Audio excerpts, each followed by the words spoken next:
The story of the wolf and the sheep is an ancient fable that comes from the stories of Aesop, a maker of stories and fables in ancient Greece. The stories that Aesop told were about various types of animals and were meant to teach lessons to children and adults. The story of the wolf and the sheep begins with a wolf who is in a fight with many other wolves.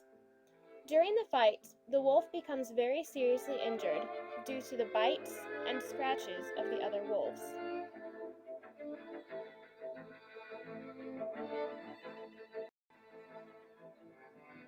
After the fight, the wolf wandered around wearily, trying desperately to take care of his wounds, until he finally found his den where he was able to lay down and rest.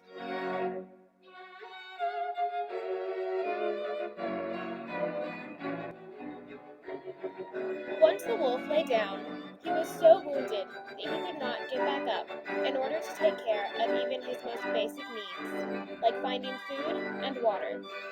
He lay alone in his den, waiting for someone to come along and help him.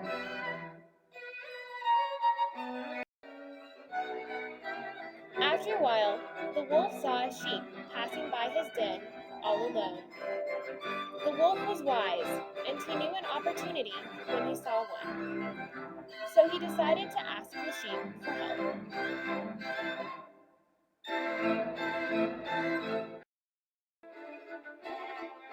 The wolf beckoned the sheep over to him by acting even weaker than he actually was, and by exaggerating the pain that he was in due to his wounds.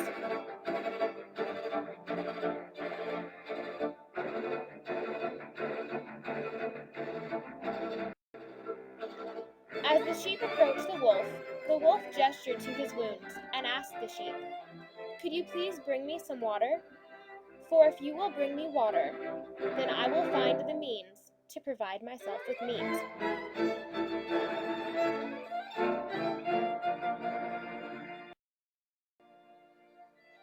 Unfortunately for the wolf, the sheep was also quite clever. He stood there for a moment, as if contemplating the wolf's request. But all the while, the sheep knew what his answer would be.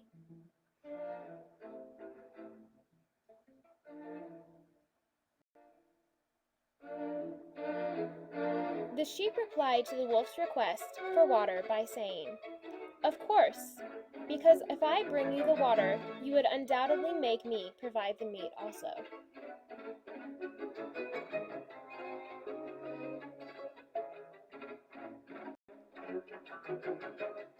The lesson of this story is that hypocrites are easy to see through.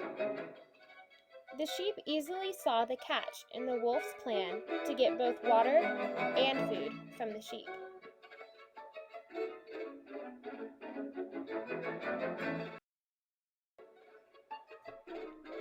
Even though the wolf was bigger and stronger, the sheep was able to outsmart him because the sheep knew that wolves will always be willing to take advantage of sheep, no matter what the circumstances.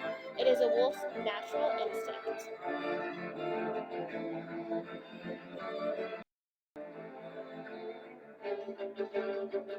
Aesop used these natural instincts in the story of the wolf and the sheep very effectively because he knew that people would believe that the wolf would be willing to take advantage of the sheep because it is in the wolf's natural instinct to get food in any way possible.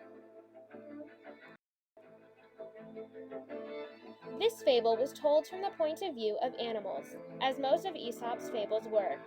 This method is effective because the animal's natural qualities and instincts makes the story more understandable, as everyone is able to understand how animals act in nature. By using animals instead of humans, the fables also provided some amount of entertainment to those who listened to them, because talking animals is not something that one would encounter in everyday life.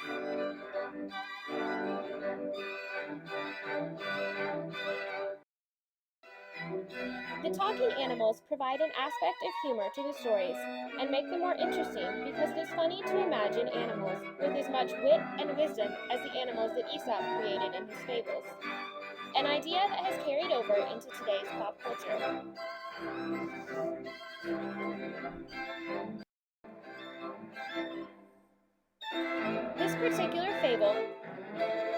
also the tale of a hero, the hero being the sheep. It is common to find a hero in many of Aesop's fables.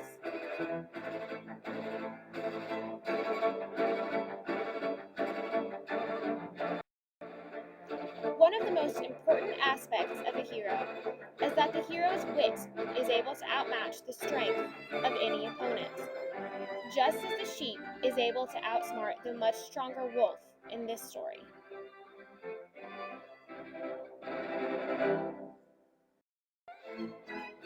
The sheep is also seen as a hero in this story because the sheep is so much smaller than the wolf, yet he is willing to face the wolf anyway.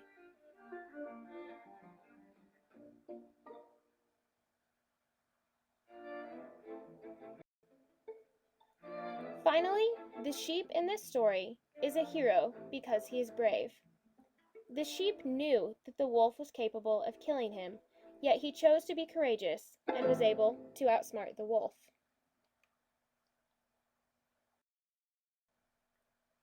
Overall, the story of the wolf and the sheep is a typical fable.